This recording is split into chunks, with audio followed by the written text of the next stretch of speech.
Thank you very much for this invitation and for an honor to open the scene for the first panel.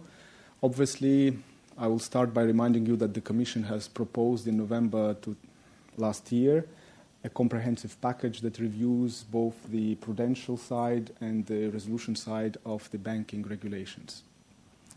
I will speak mostly about the resolution side of it, and I will try to explain the rationale of various policy choices and the building blocks of this proposal that we have made, and that is currently negotiated by the Council and the European Parliament. So the starting point is the objective that we have in the BRRD, and one of the major objectives is to avoid that the states and the taxpayers intervene in bank crises.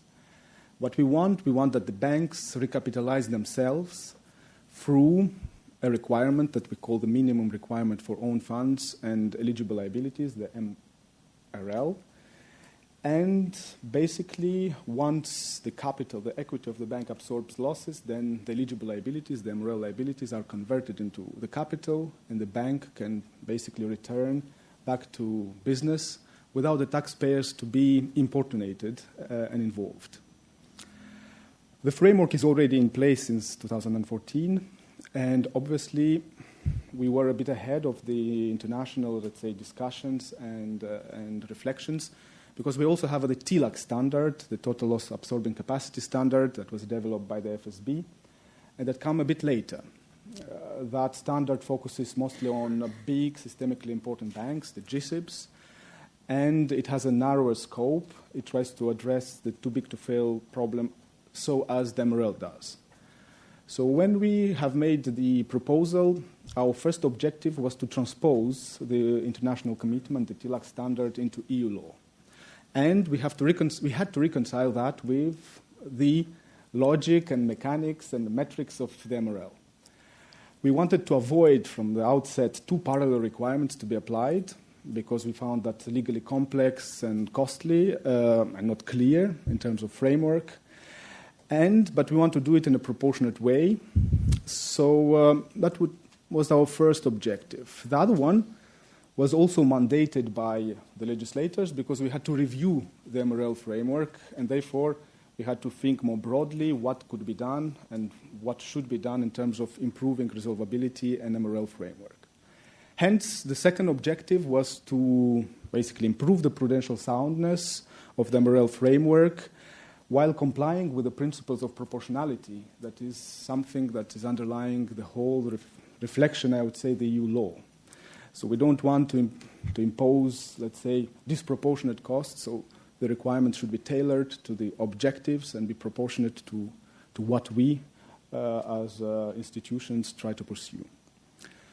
Hence, for the first objective, transposition of the TLAC standard, the framework provides for the following.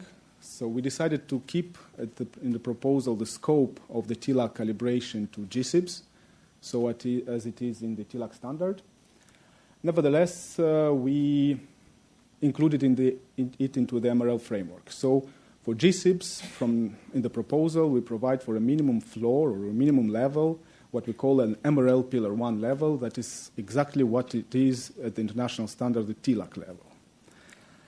However, we allow in the proposal for the resolution authorities to add on that level, because the TLAC in the FSB mind was foreseen and provided as a minimum standard. So if there are good reasons and justifications for the resolvability of the bank, obviously the resolution authorities can go further and increase that level.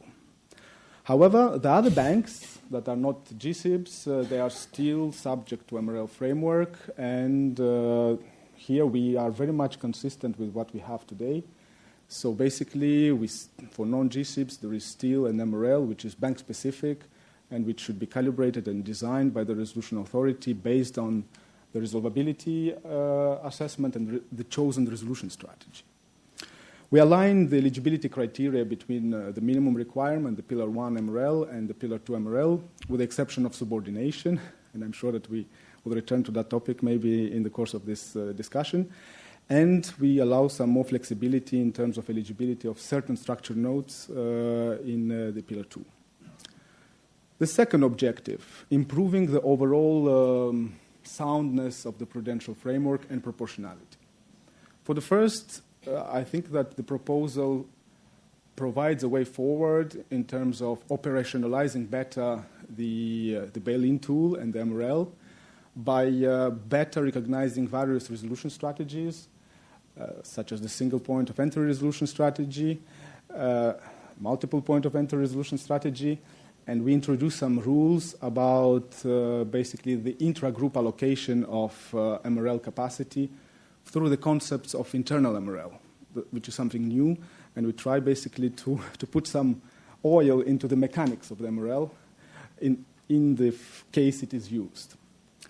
Also, importantly for foreign groups with big operations in the EU, we want to improve their resolvability, hence, and coherence of the group structure.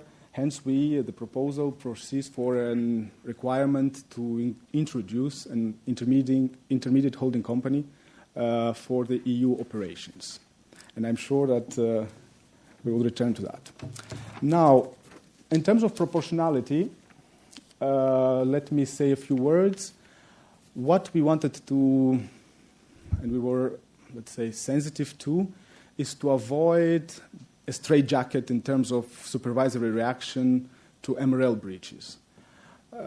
As in the capital world, we have introduced the concept of MREL guidance that has its own logic. Basically, it is a requirement, but the breach of that requirement triggers a certain reaction that is basically a dialogue between the supervisor and the resolution authority and the bank. And if that is not complied, only then more, let's say, intrusive measure starts to kick in.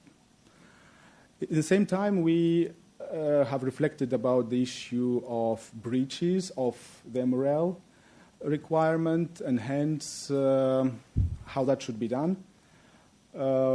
One of the important points is the stacking order, because we also have taken the decision in the proposal to have a clear distinction between the combined buffer requirement, the capital buffers, and the MREL. So now the buffers sit on the top of MREL, and also how the breaches of this buffer, protective buffer, should be treated should there be an MREL shortfall. So here we wanted to introduce more flexibility, and one of the tools is the so-called grace period, but I'm sure that we might return to it at a more technical level. Finally, the package also contains a very specific, separate, targeted proposal on the insolvency ranking of unsecured debt. That was done to create, basically, in the insolvency ranking across the EU, a layer of debt that ranks above subordinated debt and capital instruments, but below other senior liabilities. That was exactly what the TLAC requires the banks to do, and we want to create the legal tool that allows, basically, for that category to exist and to be used exclusively in resolution. That proposal was made separately, and last Friday, actually, you might be aware that the Council has agreed, the Member States have agreed on the way forward on that separate proposal, of which we are very, very happy of. We're also looking forward to the position of the European Parliament, and we are prioritizing this proposal because we find that it is key to ensure the legal certainty in the application of the bail-in. To conclude, the proposal is in the continuity. It wants to be consistent with international commitments. It wants to improve the resolution framework, but to do it in a proportionate way. Thank you.